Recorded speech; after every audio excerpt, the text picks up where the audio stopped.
नर्मदा नदी को चीर कुंवारी नदी कहा जाता है। नर्मदा नदी कुंवारी नदी है और यह उल्टी दिशा में बहती है। उल्टी दिशा का मतलब यह पूरब से पश्चिम की ओर बहती है।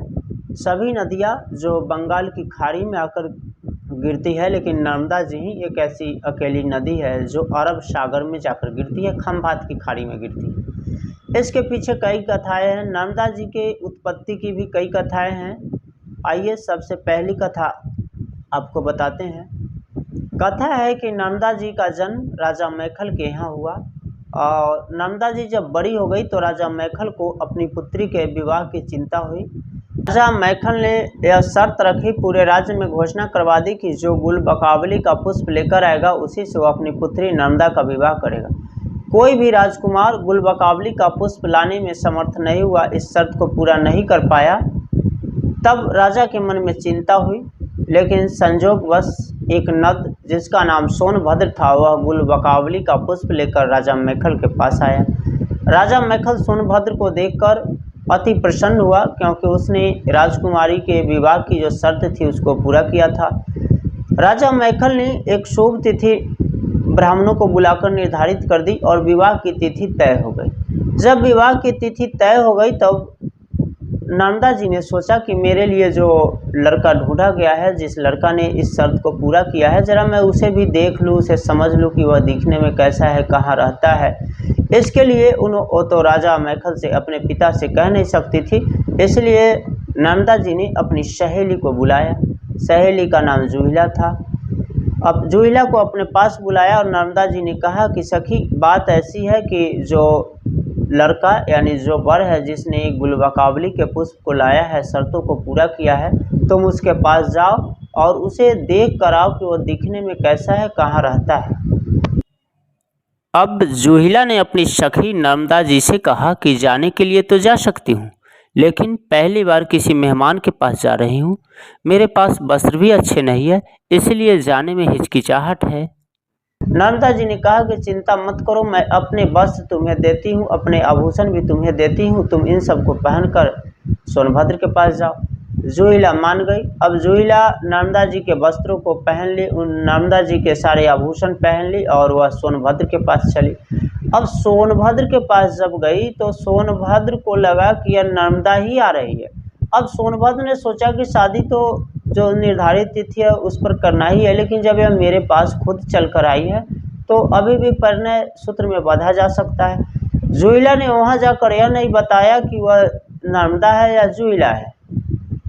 अब जूहिला वहाँ जा गई, सोनभद्र को देखा, सोनभद्र के रूप पर वह आकर्षित हो गई, मुग्ध हो गई और जब सोनभद्र ने उसे विवाह का प्रस्ताव दिया तो जूहिला ने विवाह कर लिया। अब जूहिला वहीं अपने पति के साथ सोनभद्र के साथ रहने लगी। जब काफ़ी समय बीत गया तो नर्मदा जी के मन में चिंता हुई कि जूहिला अब तक वापस लौट कर नहीं आई। वह जूहिला को देखने के लिए एक दिन सोनभद्र के पास चली।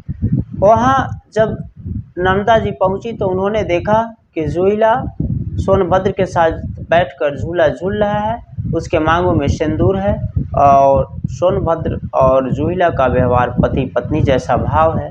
नर्मदा जी समझ गई कि जूहिला ने उनके साथ धोखा किया और जूहिला ने खुद सोनभद्र से विवाह कर लिया है।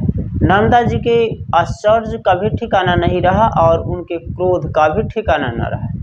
नर्मदा जी कुपित हो गई और वापस मुड़ गई। सोनभद्र को सारी बातें कुछ देर बाद समझ में आ गई।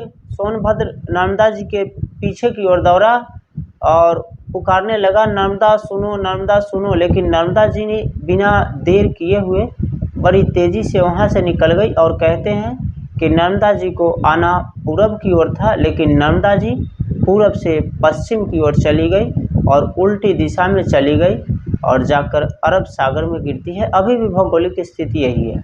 नर्मदा जी ने कभी शादी नहीं की, इसलिए नर्मदा जी अब तक कुंवारी नदी है। नर्मदा जी को चीर कुंवारी नदी कहा जाता है और नर्मदा जी उल्टी दिशा में बहती है, पूरब से पश्चिम की ओर बहती है। जहाँ सभी नदियाँ पश्चिम से पूरब की ओर बंगाल की खाड़ी में गिरती है, वहीं नर्मदा जी पूरब से पश्चिम की ओर अरब सागर में गिरती है।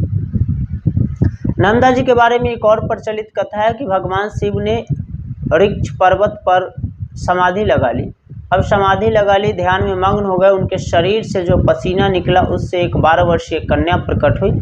उस कन्या को देखकर भगवान शिव ने उस कन्या का नाम नर्मदा रखा। नर्मदा का अर्थ होता है सुखों को देने वाली, उत्तम गति प्रदान करने वाली।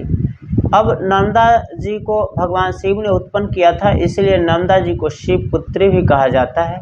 और नर्मदा का हर एक कण कण बालू का शिवलिंग है। नर्मदा जी को भगवान शिव ने वरदान दिया था कि तुम में जो कोई स्नान करेगा या तुम्हारा दर्शन करेगा उसके सभी जन्मों के पाप नष्ट हो जाएंगे। इसलिए शास्त्रों में ऐसी मान्यता है कि गंगा में स्नान करने से जो पुण्य मिलता है और नर्मदा जी के दर्शन मात्र से ही पुण्य की प्राप्ति हो जाती है। इसलिए नर्मदा जी की महिमा हमारे शास्त्रों में सभी नदियों से अधिक है। और नर्मदा जी में जो एक बार स्नान करता है वह अपने संपूर्ण पापों से मुक्त हो जाता है, कभी कोई रोग बाधा परेशानी नहीं आती है। तो आज की कथा में बस इतना ही। कल मिलेंगे किसी नए कथा के साथ। तब तक के लिए राधे राधे, जय श्री कृष्णा। और अगर कथा अच्छी लगी हो तो कृपया चैनल को लाइक और सब्सक्राइब कर दें ताकि आपका प्यार हमें मिलता रहे। जय श्री कृष्ण।